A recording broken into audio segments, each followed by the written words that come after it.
నమస్కారం. QK news morning bulletin కు స్వాగతం. తాజా వార్తలు మీకోసం.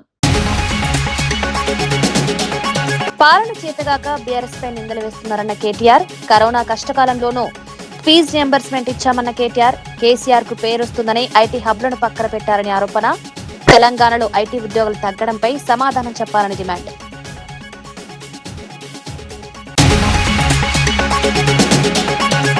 చెరువులు ప్రభుత్వ భూముల పరిరక్షణ కోసమే హైడ్రా అన్న కాంగ్రెస్. తెలంగాణలో కాంగ్రెస్ తెచ్చిన అతిపెద్ద సంస్కరణ హైడ్రా.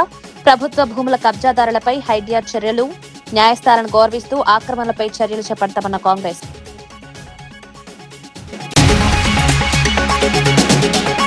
రామాలయ నిర్మాణ పిటిషన్ను సుప్రీంకోర్టు కుట్టివేసిందన్న రఘురామ. రామాలయ నిర్మాణానికి న్యాయపరమైన అడ్డంకులు తొలగిపోయాయని వ్యాఖ్య. రామాలయ నిర్మాణం వెనుక ఎలాంటి రాజకీయ కుట్ర లేదన్న రఘురామ. సుప్రీంకోర్టు తీర్పును ప్రతి ఒక్కరూ గౌరవించాలని సూచన. విద్యాశాఖ మంత్రి ప్రహ్లాద్ జోషిపై రాహుల్ గాంధీ తీవ్ర విమర్శలు. దేశ విద్యా వ్యవస్థకు ప్రహ్లాద్ జోషి అవమానం. మహిళల భద్రత విషయంలో రాజీపడే ప్రసక్తే లేదు. విద్యాశాఖ బాధ్యతలపై ప్రహ్లాద్ జోషిని నిలదీత.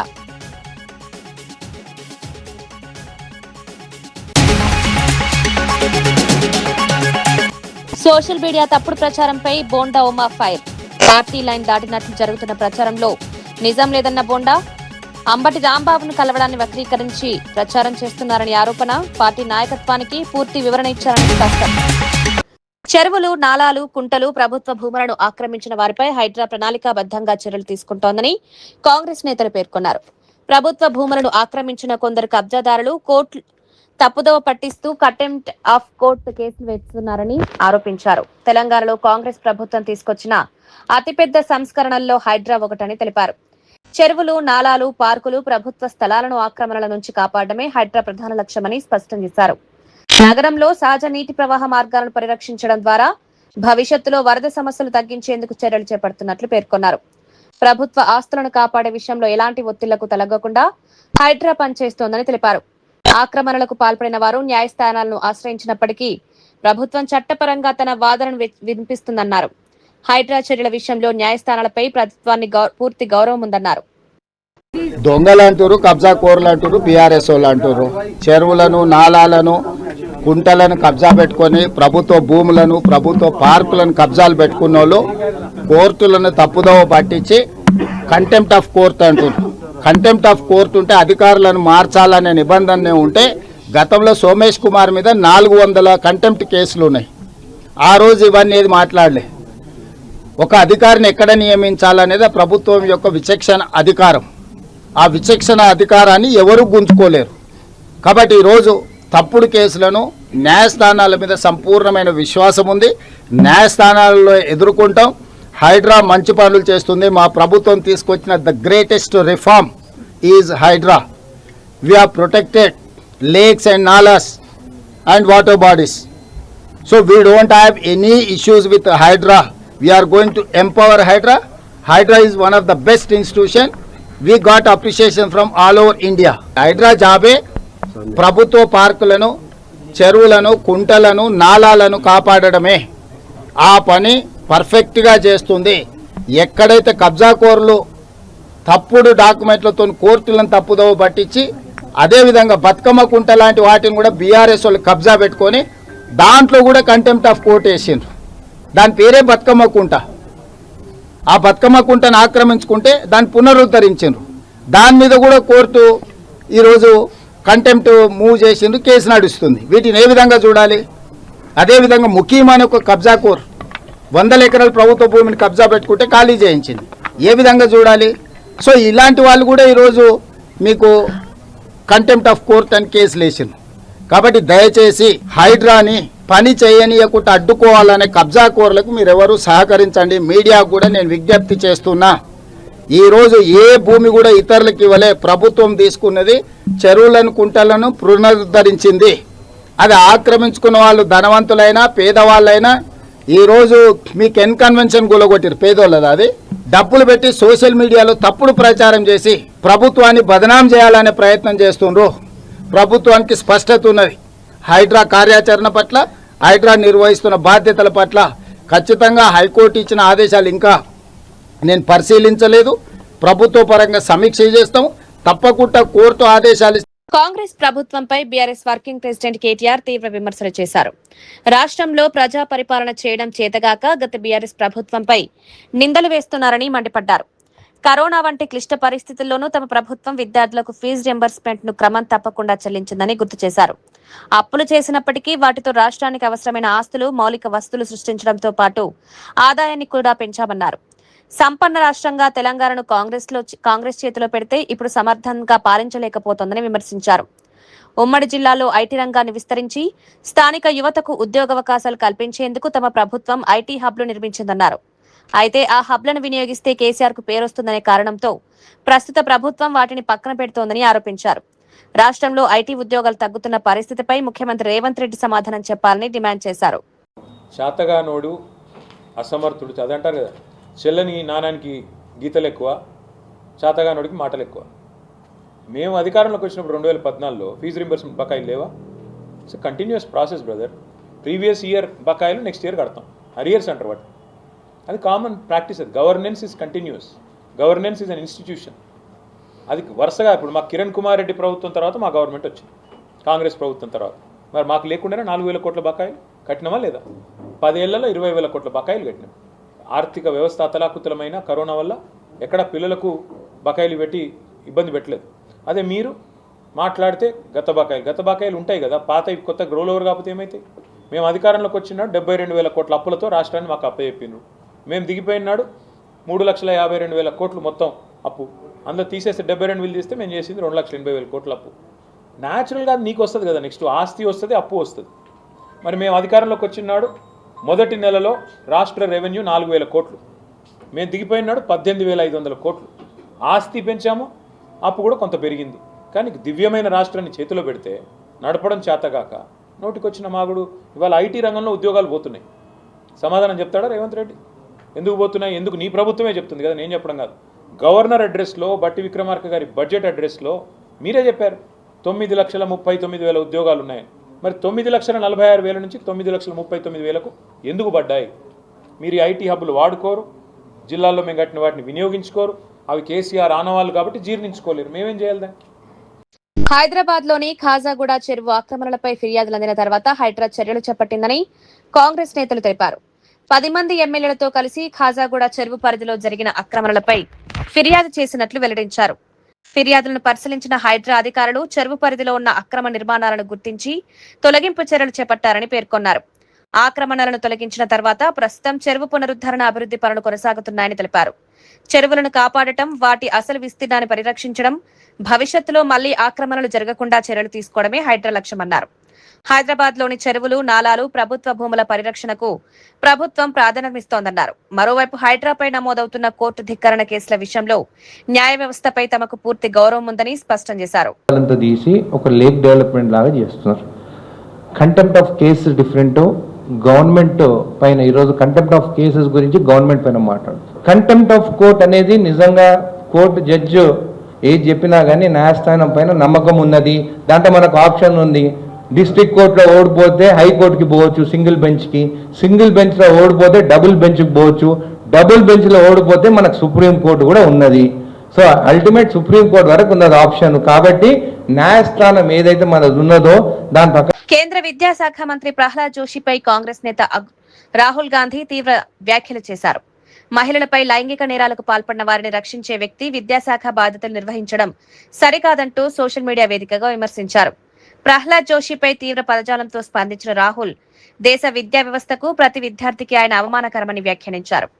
కోట్లాది మంది యువతులు చదువుతున్న విద్యా సంస్థలకు సంబంధించిన శాఖ ఆయన ఆధీనంలో ఉండటాన్ని భారత మహిళలు అంగీకరించారని పేర్కొన్నారు. అంతకుముందు కాంగ్రెస్ ఎంపీ ప్రియాంక గాంధీ చేసిన ఆరోపణలను ప్రహ్లాద్ జోషి ఖండించిన నేపథ్యంలో రాహుల్ గాంధీ ఈ వ్యాఖ్యలు చేశారు. కేంద్ర ప్రభుత్వంలో కీలక బాధ్యత నిర్వహించే వ్యక్తుల విషయంలో జవాబుదారీతనం ఉండాలని కాంగ్రెస్ డిమాండ్ చేస్తోంది. Something to think about it, the education minister of India, who after all these young people were protesting about the education system, and so many girls are protesting, they've been beaten, they've been thrashed. The BJP puts a man who's a defender of rapists. That's the most filthy type of man. There can be no filthier man than somebody who says that rapists need protection. That is the Education Minister of India today. It's strange. It's a strange reaction from the Prime Minister that there are so many people in his cabinet. He could have chosen any one of them, but he chooses a person who protects rapists. It's quite amazing. Visakhapatnam జిల్లా గాజువాకలోని AP IIC రీఫ్రాక్టరీస్ భూముల వ్యవహారంలో deputy speaker Raghurama Krishnam Raju కీలక వ్యాఖ్యలు చేశారు. సంబంధిత భూములను ప్రభుత్వం స్వాధీనం చేసుకునే దిశగా చర్యలు చేపడుతున్నట్లు వెల్లడించారు. ఈ అంశంపై అసెంబ్లీ పిటిషన్స్ కమిటీ ప్రత్యేకంగా సమావేశమై పరిస్థితిని సమీక్షించింది. సమావేశంలో ఎమ్మెల్యేలు పల్లా శ్రీనివాసరావు, కొనతాల రామకృష్ణతో పాటు సంబంధిత అధికారులు పాల్గొన్నారు. ఏపీ ఐఐసి రీఫ్రాక్టరీస్ భూముల ప్రస్తుత పరిస్థితి, వాటికి సంబంధించిన వివాదాలు, ప్రభుత్వానికి ఉన్న అవకాశాలపై కమిటీ చర్చించింది. ప్రభుత్వ ఆస్తులను పరిరక్షించడంతో పాటు భూముల విషయంలో చట్టపరంగా ముందుకు వెళ్లేందుకు అవసరమైన చర్యలు పరిశీలిస్తున్నట్లు రఘురామకృష్ణరాజు తెలిపారు. ఇదే సమావేశంలో విశాఖ స్టీల్ ప్లాంట్ నిర్వాసిత కుటుంబాలు ఎదుర్కొంటున్న ఆర్కాడ్ సమస్యలపై చర్చించారు. నిర్వాసితులకు సంబంధించిన సమస్యలను పరిష్కరించేందుకు సంబంధిత శాఖల నుంచి వివరాలు తెలుసుకున్నట్లు తెలిపారు. పెండింగ్ సమస్యలకు సాధ్యమైనంత త్వరగా పరిష్కారం చూపేలా పిటిషన్ కమిటీ పనిచేస్తోందని పేర్కొన్నారు. విశాఖపట్నంలో స్టీల్ ప్లాంట్ రీహాబిలిటేషన్ కార్డ్స్ కు సంబంధించి ఏపీ రిఫ్రాక్టరీస్ కి గతంలో ఇచ్చిన 174 ఎకరాల స్థలం 22A సమస్యల మీద సుదీర్ఘంగా చర్చ జరిగింది. ముఖ్యంగా ఏపీఐఐసి ఇండస్ట్రీస్ డిపార్ట్మెంట్ వారితో చర్చ జరిగింది. గాజువాక నియోజకవర్గంలో అగనంపూడి హైవేకి ఆనుకొని 173 ఎకరాలు రిఫ్రాక్టరీస్ ల్యాండ్ ఉందండి. అంటే ఇది 1991లో ఏపీఐఐసి వారు, అప్పుడు ఐడిసి అనేవారు, వాళ్ళు ఏం చేశారంటే ఒక రిఫ్రాక్టరీ కంపెనీకి ఇవ్వడం జరిగింది. వారు ఒక 3-4 ఇయర్స్ రన్ చేసిన తర్వాత ఆ యూనిట్ నాన్ పెర్ఫార్మింగ్ ఎసెట్ కింద ఎన్పిఏ కింద కన్వర్ట్ అయిపోయిన తర్వాత ఆ ల్యాండ్ అంతా కూడా విడిచిపెట్టి వెళ్ళిపోయారు. కొంత డబ్బులు లోన్ ఉంది దానిపైన, ఒక 19 కోట్లు లోన్ తీసుకున్నారు ఆ రోజుకి అని చెప్పేసి ఉంది. ఆ తర్వాత ఆ లోన్ పైన 45 కోట్లకి ఎవరో థర్డ్ పార్టీకి ఇచ్చినట్టుగా వినికిడి ఉంది. కానీ ఆ విలువ, ఆ ల్యాండ్ విలువ 2000 కోట్ల పైన ఉంటుందన్నమాట. త్వరితగతిన బ్యాంకర్స్ తో మాట్లాడి, ఎందుకంటే ఆ కొనుక్కున్నటువంటి వారు ఎవరో నాన్ పెర్ఫార్మింగ్ ఎసెట్ ని వాళ్ళు టేక్ ఓవర్ చేసి ఆ గవర్నమెంట్ దగ్గరికి వచ్చేటప్పుడు దానికి ఏపీఐసికి సంబంధించింది కనుక ఇది ఎన్ఓసి ఇవ్వనని చెప్పేసి అడ్డుపెట్టడం కూడా జరిగిందని విషయం మరి తెలిసింది. అందుకనే గవర్నమెంట్ కి చేతికి వచ్చేటట్టుగా చేయాలనేది మా యొక్క అభిప్రాయం. అయితే అక్కడ 175 ఎకరాలు సుమారు 2000 కోట్లు విలువ చేసేటువంటి ల్యాండ్ ని మనం మంచి ఐటీ కంపెనీస్ ఏదైనా డెవలప్ చేస్తే బాగుంటుంది అన్నది మా ఉద్దేశం అండి. దీంతో పాటు ఆర్కాడ్ 1200 వరకు డౌట్ఫుల్ కార్డ్స్ ఉన్నాయని చెప్పారు. మరి పిటిషన్ కమిటీ దృష్టికి తీసుకొచ్చి ఆ కార్డ్స్ కూడా రెగ్యులేట్ చేయాల్సిందిగా కోరుచున్నామండి. పశ్చిమ గోదావరి జిల్లా ఉండి నియోజకవర్గంలో రామాలయం నిర్మాణానికి సంబంధించిన న్యాయ వివాదంపై ఏపీ డిప్యూటీ స్పీకర్ రఘురామకృష్ణంరాజు స్పందించారు. రామాలయం నిర్మాణాన్ని వ్యతిరేకిస్తూ దాఖలైన పిటిషన్ను సుప్రీంకోర్టు కొట్టివేసిందని తెలిపారు. ఈ వ్యవహారంలో హైకోర్టు ఇచ్చిన ఆదేశాల్లో జోక్యం చేసుకునేందుకు సర్వోన్నత న్యాయస్థానం నిరాకరించిందని వెల్లడించారు. దీంతో ఆలయ నిర్మాణానికి సంబంధించిన న్యాయపరమైన అంశంలో స్పష్టత వచ్చిందని పేర్కొన్నారు. రామాలయం నిర్మాణం వెనుక ఎలాంటి రాజకీయ కుట్ర లేదని రఘురామకృష్ణరాజు స్పష్టం చేశారు. దీన్ని రాజకీయ కోణంలో చూపించే ప్రయత్నాలు సరికాదన్నారు. స్థానిక ప్రజల ఆకాంక్షలు, ఆధ్యాత్మిక విశ్వాసాలకు అనుగుణంగానే ఆలయ నిర్మాణ కార్యక్రమం జరుగుతోందని పేర్కొన్నారు. న్యాయస్థానాల తీర్పులను ప్రతి ఒక్కరూ గౌరవించాలని సూచించారు. ఆలయ నిర్మాణంపై అనవసర వివాదాలు సృష్టించకుండా అభివృద్ధికి సహకరించాలని కోరారు. సుప్రీంకోర్టు నిర్ణయం తర్వాత ఆలయ నిర్మాణానికి సంబంధించిన తదుపరి కార్యక్రమాలు నిబంధనలకు అనుగుణంగా కొనసాగుతాయని తెలిపారు. కోర్టుకి గతంలో హైకోర్టులో జరిగిన విషయాలు తెలీదు.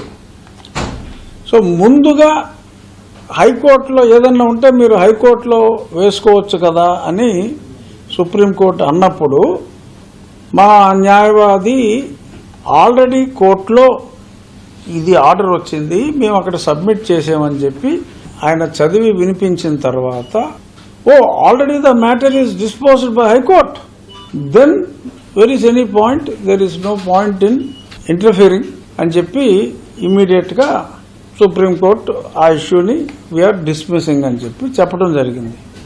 దేవాలయ నిర్మాణం గన్నవరం దగ్గర, ఆశ్రమం దగ్గర ఆల్మోస్ట్ 70% చెక్కటం అంతా అయిపోయింది. నవంబర్ నెలాఖరికి ఆలయం పూర్తి చేస్తామని చెప్పి వాళ్ళు చెప్పడం జరిగింది. శ్రీకాకుళం జిల్లా పలాస హిట్ అండ్ రన్ కేసులో కీలక పరిణామం చోటు చేసుకుంది. గొర్రెల కాపరి దానయ్య మృతి కేసులో రిమాండ్లో ఉన్న మాజీ మంత్రి సిదిరి అప్పలరాజు కుమారుడు ఆరవ్ వర్మకు సోంపేట కోర్టు బెయిల్ మంజూరు చేసింది. ఇదే కేసులో రిమాండ్లో ఉన్న అనుచరుడు సిద్ధార్థ్ త్యాడికి కూడా న్యాయస్థానం బెయిల్ ఇచ్చింది. ఈ ఘటనకు సంబంధించి పోలీసులు కేసు నమోదు చేసి దర్యాప్తు చేపట్టగా ఆరవ్ వర్మతో పాటు సిద్ధార్థ్ను అరెస్ట్ చేసి రిమాండ్కు తరలించారు. అనంతరం ఇద్దరు బెయిల్ కోరుతూ న్యాయస్థానాన్ని ఆశ్రయించడంతో విచారణ జరిపిన కోర్టు బెయిల్ మంజూరు చేసింది. మరోవైపు ఇదే కేసుకు సంబంధించి మాజీ మంత్రి సిదిరి అప్పలరాజు దాఖలు చేసిన బెయిల్ పిటిషన్పై విచారణ పూర్తయింది. అయితే ఆయన పిటిషన్పై తీర్పును న్యాయస్థానం రిజర్వ్లో ఉంచింది. దీంతో అప్పలరాజు బెయిల్ విషయంలో కోర్టు ఎలాంటి నిర్ణయం వెల్లడిస్తుందని ఆసక్తికరంగా మారింది.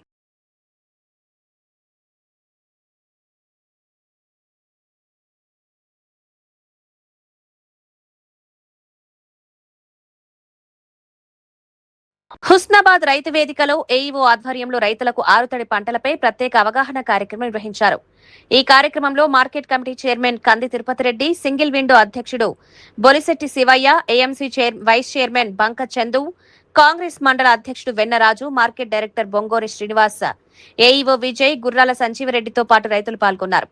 ప్రస్తుతం ఆశించిన స్థాయిలో వర్షాలు లేకపోవడంతో రైతులు తీసుకోవాల్సిన జాగ్రత్తలు, సాగు చేయాల్సిన ప్రత్యామ్నాయ పంటలపై వ్యవసాయ అధికారులు సూచనలు చేశారు. తక్కువ నీటితో సాగు చేయగల ఆరుతడి పంటలకు ప్రాధాన్యమివ్వాలని రైతులకు వివరించారు. కందులు, నువ్వులతో పాటు 9 రకాల విత్తనాలు, వివిధ కూరగాయల గింజలను రైతులకు అందించేందుకు ప్రత్యేక స్టాల్ ఏర్పాటు చేశారు. ఈ విత్తనాలు 3 రోజుల పాటు రైతులకు అందుబాటులో ఉంటాయని నిర్వాహకులు తెలిపారు. వర్షాభావ పరిస్థితులను దృష్టిలో పెట్టుకుని వ్యవసాయ అధికారుల సూచనలను పాటించాలని కోరారు. అధికారులు కూడా ఉన్నారు కాబట్టి వారి సూచనలు పాటించి మీరు ఇక్కడ విత్తనాలు కొనుగోలు చేయాలి. తప్పకుండా ఈ అవకాశాన్ని వినియోగపరచుకోవాలని మేము రైతు సోదరులకు విజ్ఞప్తి చేస్తున్నాం. అభిమానులు, యాంటీ ఫ్యాన్స్ మధ్య జరిగే గొడవలు, సోషల్ మీడియా ట్రోలింగ్ పై సినీ నటుడు అల్లు అర్జున్ కీలక వ్యాఖ్యలు చేశారు. అనవసరమైన గొడవలను పక్కన పెట్టి ప్రతి ఒక్కరూ తమ విలువైన సమయం, శక్తిని కాపాడుకోవాలని సూచించారు. ప్రతి వ్యక్తికి 100% ఎనర్జీ మాత్రమే ఉంటుందని, దానిని ద్వేషం, ట్రోలింగ్, నెగిటివిటీ కోసం వృధా చేసుకోవద్దని చెప్పారు. మనకు నచ్చని విషయాలు, నచ్చని హీరోల గురించి నిరంతరం విమర్శలు చేస్తూ సమయాన్ని వృధా చేసుకోవడం కంటే వాటిని పట్టించుకోకుండా ఉండడం మంచిదన్నారు. మనసుకు నచ్చిన పనులు చేసుకుంటూ ఇష్టమైన సినిమాలు చూస్తూ జీవితాన్ని ఆస్వాదించాలని సూచించారు. సోషల్ మీడియాలో ఇతరులను విమర్శించడం, అభిమాన సంఘాల పేరుతో గొడవలకు దిగడం వల్ల ఎవరికీ ప్రయోజనం ఉండదని అభిప్రాయపడ్డారు. నెగిటివ్ ఆలోచనలను పక్కన పెట్టి పాజిటివ్ ఎనర్జీతో ముందుకు సాగాలని అభిమానులకు పిలుపునిచ్చారు. జీవితంలో మనకు లభించే సమయాన్ని మంచి పనులకు ఉపయోగించుకోవాలన్నారు. అభిమానంతో పాటు ఇతరుల అభిప్రాయాలను గౌరవించే సంస్కృతి కూడా ఉండాలని అల్లు అర్జున్ సందేశం ఇచ్చారు.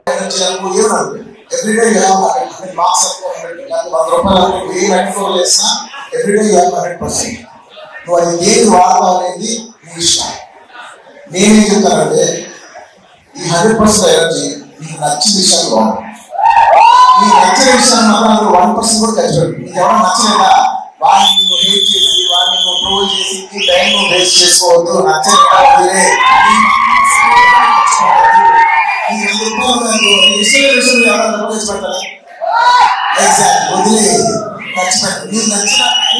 చేసుకోండి. నీకు నచ్చిన ఒక అమ్మాయి ఎంజాయ్ చేస్తావు అంతే తప్ప నేను అడిగేదల్లా ఏంటంటే please don't. It's beautiful energy. అందరూ కరెక్ట్ బ్యూటిఫుల్ ఎనర్జీ. దీన్ని ఏ నెగిటివ్ లో తీసుకెళ్ళండి. ఒక మంచి పని చేయండి, ఏదో మీకు నచ్చిన పని చేయండి. ఒక అమ్మాయి సినిమా వెళ్ళండి, మీరు ఎంజాయ్ చేయాలి. అంత విషయాలు మీరు ఎంజాయ్ చేయొచ్చు, మీరు ఎంజాయ్ చేయాలి. కానీ ఒక అనవసరమైన హేట్రెడ్ లో, అనవసరమైన నెగిటివ్ దాంట్లో మాత్రం మీరు ఎప్పుడు ఎంజాయ్ చేయాలి. మీ టైం చాలా వాల్యుబుల్, మీ టైం ఎనర్జీ చాలా వాల్యుబుల్. మీకు నచ్చిన విషయం మీద మీరు ఖర్చు పెట్టుకోండి. చదువుకోండి, కూడా చేస్తుంది. మీకు నచ్చిన విషయం మీకు ఖర్చు పెట్టండి. That's all I want to say. Thank you so much.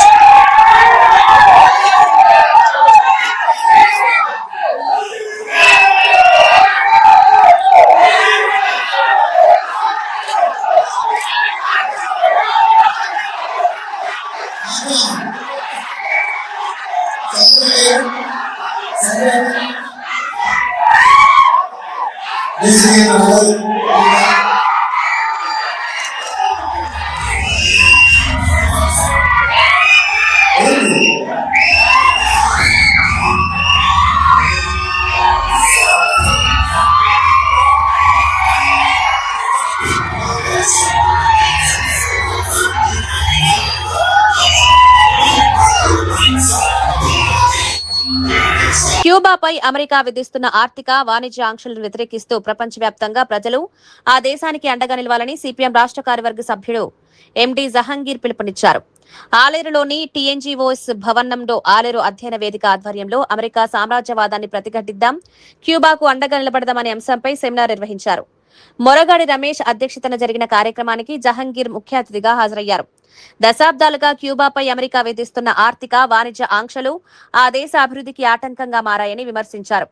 ఎన్ని ఒత్తిళ్లు ఎదురైనా ఆత్మగౌరవంతో సోషలిస్టు విధానాలతో ముందుకు సాగుతున్న క్యూబా పోరాటం ప్రపంచానికి ఆదర్శమని పేర్కొన్నారు. సెమినార్లో పాల్గొన్న వామపక్ష పార్టీల నేతలు అమెరికా ఆధిపత్య విధానాలను వ్యతిరేకించాలని ప్రజలకు పిలుపునిచ్చారు. క్యూబా ప్రజలకు సంఘీభావం ప్రకటించడంతో పాటు వారికి మద్దతుగా నిధులు సేకరించాలని కోరారు. మరి చిన్న జనాభా ఉన్నటువంటి విస్తారమైనటువంటి భూభాగం కన్నా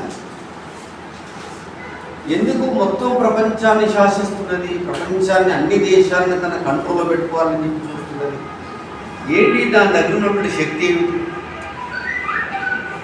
అన్ని దేశాలు అమెరికాకి ఎందుకు భయపడుతున్నాయి? అన్ని దేశాలు భయపడింది మామూలు కాదు. తన మిత్ర దేశాలు కూడా 70 దేశాలు భయపెట్టించింది ఈ మధ్య కాలంలో. తన ఫ్రెండ్స్ని కూడా భయపెట్టించింది. తన ఫ్రెండ్స్ ఉన్నటువంటి కెనడాను, ఇటలీని, జర్మనీని, ఫ్రాన్స్ని, బ్రిటన్ అన్ని దేశాలను కూడా భయపెట్టిస్తున్నది. ఇప్పుడు డెవలప్ అవుతున్నటువంటి చిన్న చిన్న దేశాలను భయపెట్టిస్తున్నది. మనలాంటి డెవలప్ అవుతున్నటువంటి దేశాన్ని కూడా భయపెట్టిస్తున్నది. ఏంటి అమెరికా దగ్గర అర్థశక్తి? అయితే ఈ టాపిక్ ఎందుకు పెట్టాల్సి వచ్చింది? ఇప్పుడు దీని మీదనే ఆలేరులో ఎందుకు చర్చ పెట్టాల్సి వచ్చింది?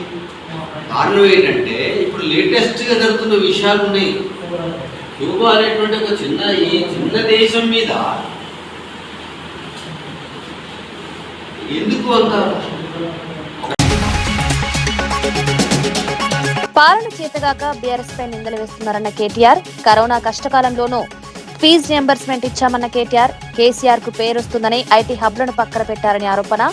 తెలంగాణలో ఐటీ ఉద్యోగులు తగ్గడంపై సమాధానం చెప్పాలని డిమాండ్.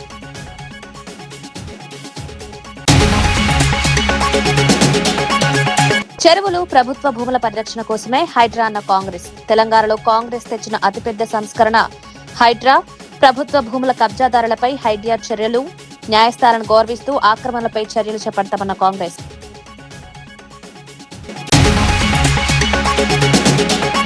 రామాలయ నిర్మాణ పిటిషన్ను సుప్రీంకోర్టు కొట్టివేసిందన్న రఘురామ.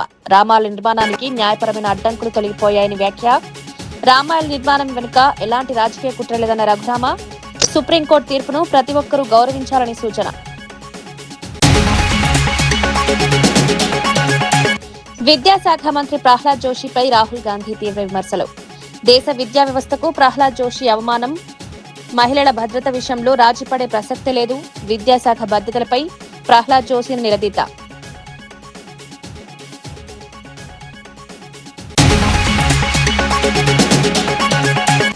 సోషల్ మీడియా తప్పుడు ప్రచారంపై Bonda Uma fire. Party line దాటినట్లు జరుగుతున్న ప్రచారంలో నిజం లేదన్న బోండా. అంబటి రాంబాబును కలవడాన్ని వక్రీకరించి ప్రచారం చేస్తున్నారని ఆరోపణ. పార్టీ నాయకత్వానికి పూర్తి వివరణ ఇచ్చారని స్పష్టం.